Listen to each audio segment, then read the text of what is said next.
नाश्त्याला काय बनव? काय ग आज नाश्त्याचं काय? का मला काही चालेल. तुझ्यासाठी बनव काय ते. माझ्यासाठी पोहे आणि ह्यांच्यासाठी उपमा बनव. अच्छा, पोहे आणि तुम्हाला उपमा का? बरं ठीक आहे, बनवते.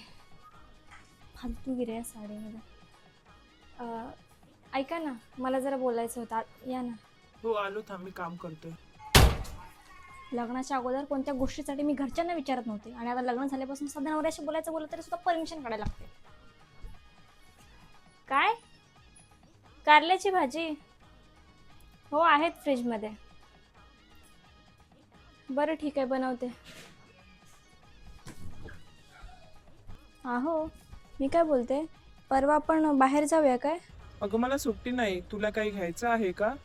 काही नाही, आपण खूप दिवस झालं गेलो नाही ना, लग्न झाल्यापासून. बोलली गेलो असतो ना बाहेर, जरा आपल्याला टाईमसुद्धा भेटला असता म्हणून. अगं ऑफिसची इम्पॉर्टंट मीटिंग आहे, आपण नंतर जाऊया. बरं ठीक आहे, नंतर जाऊ मग आपण. लग्नाच्या अगोदर फिरायला जायचं बोललं तर मम्मी बोलायची लग्नानंतर नवऱ्यासोबत फिरायला जा.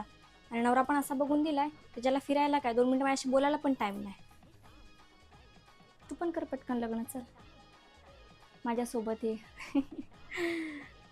मला गप्पा मारायला एक मैत्रीण भेटेल. आता आहेच ग मैत्रीण, पण लग्न झाल्यानंतर एक वेगळं असतं सगळं. तू आता रिलेट नाही करू शकत ना, म्हणून. ठीक आहे, चल बाय. हां, आता काय मम्मीशी भेटायला पण ह्यांची परमिशन घ्यायची का यार. नवरा पण कसा भेटलाय काय माहीत. सांगितलं त्याला जाते मी उद्या, तर बोलते मम्मीला विचार. माय गॉड, काय लग्न केलं मी, काय समजत नाही मला. विचारावंच लागेल. आई ऐका ना, मी काय बोलत होते, मम्मीचा कॉल आलाय, तर मी उद्या, तिने बोलवलं, जरा काम आहे माझं. उद्या संध्याकाळी माझी बहीण येणार आहे, सांगितलं होतं ना तुला.